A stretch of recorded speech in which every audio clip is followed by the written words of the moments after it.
Baldur's Gate 3, you can join forces with Minthara and raid the Druid Grove. But what happens if you slaughter everyone inside the grove, tell Minthara the location, agree to help her raid it, but then ghost her and proceed directly to Act 2? The answer is a pretty weird glitch, so let's test it out. First up, we're just going to casually slaughter all the tieflings and the druids inside the grove. The first time I did this, I felt extremely guilty. But after a few months of using the Druid Grove as my personal experiment / torture pod, the only emotion I feel now is annoyance that everyone takes so long to die. Okay, now that our glorious carnage is complete, let's go talk to Minthara. Mistress! It's me, your loyal servant, Sazza.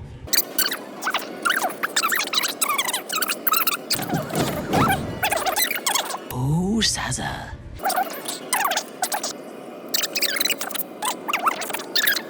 Through sheer luck, that pathetic worm has brought me the information I need. And it seems that the inhabitants of the Grove trust you. We can use that against them. You have a part to play in this slaughter. Return to the Grove. When my raiding party approaches, throw open the gate and signal me. The fate of the Grove's inhabitants hangs in the balance. Killing the drow here would spare them, but it might be better to face her warband at the Grove itself, on familiar ground. On the other hand, participating in the slaughter as she asks may be the perfect way to earn her trust and access to the cult's inner circle. You started the slaughter without me. How selfish. But we can still fight side by side. Together we will destroy any who have not died or fled. I will gather my warband. We will reach the Grove by next light. The Absolute will reward us. Alright, so at this point, you would usually long rest and then meet Minthara inside the grove, which would lead to her inviting herself to your camp for some late night shenanigans. But instead, we're going to ghost her and proceed directly into Act 2. This was extremely hard for me, not because it took me 2 hours to get past those evil skeleton guys in the mountain pass, but because there's only one reason people slaughter the grove, and it's not just because we're evil. Your obedience will make this more enjoyable for both of us. Tell me what you want. Anyways, after approaching the mountain pass, I was transported back to camp for a forced rest and a chat with Raphael. But I don't have time to entertain hot skeletons or creepy doubles, because that's not the point of this video, so let's just jump forward in time. Okay, we've officially entered Act 2, my personal favorite act, and now we're going to go ahead and hit up Spider-Man's sexy cousin for a ride straight to Moonrise. The Weaver's servant, abhorrent and captivating. Now, under normal circumstances, if you slaughter the Grove with Minthara, she'll be waiting in Ketheric's throne room, and as soon as you enter, it starts Ketheric's cutscene, like this. I will not be slandered! General, you saw my reports. You know it's not my fault. The facts suggest otherwise. You were ordered to retrieve the artifact. You failed to do so. If I had been given drow warriors instead of goblin trash! Oi! What? You scrag! Enough! A blast of mental energy washes over you, filling the room. Your tadpole squirms, urging you to obey.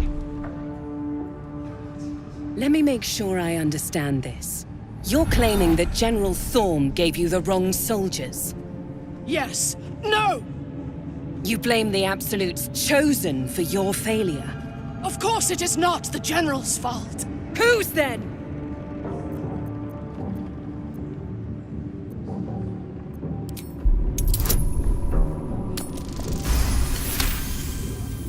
Zarel's mind is a steel trap, but you cautiously ease your way in. You just need to shift her focus a little.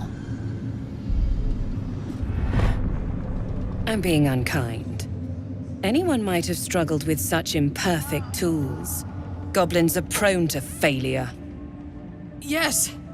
It's the goblins' fault. They failed you, General. Not me.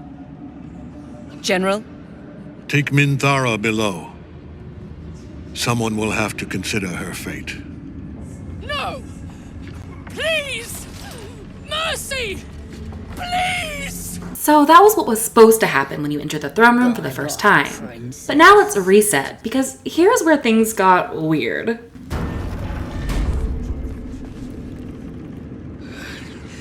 Praise the Absolute. She will reward us well for this exquisite carnage. There were few left alive. You began the slaughter without me, I assume. The true honor is to serve the Absolute. She loves you fiercely.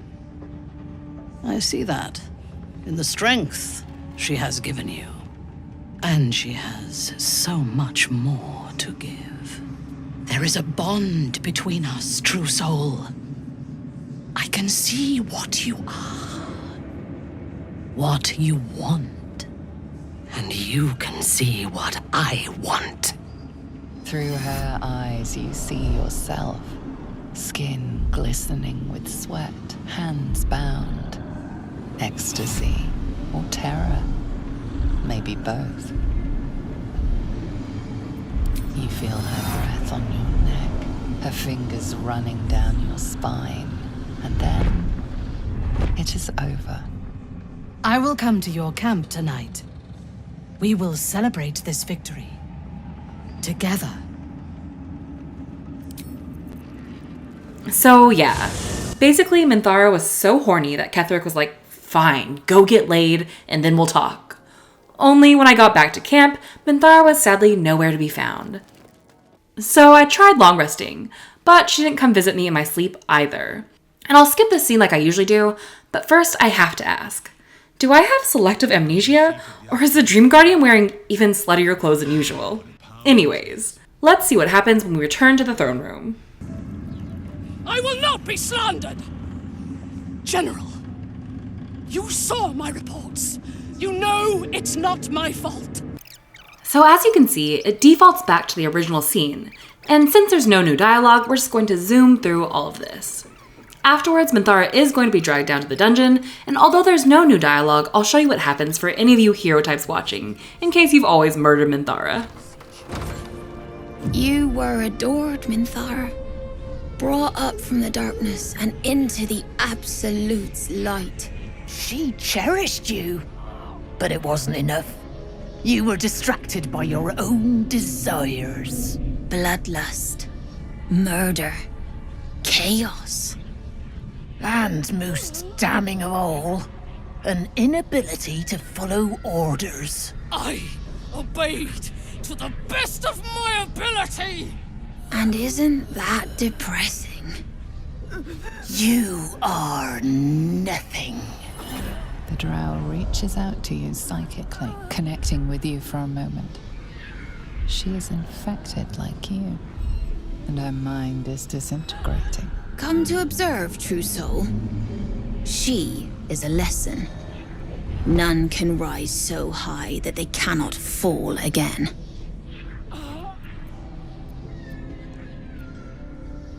A challenge, sister.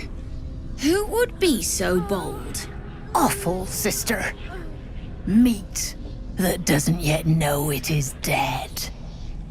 Alright, so that's what happened when I tried ignoring Minthara in Act 1 a few months ago, before the last major patch. But because some of my audio files were corrupted and I wanted to do some more experimenting, I went back and did the whole thing again a couple weeks ago, and realized that this glitch actually no longer exists.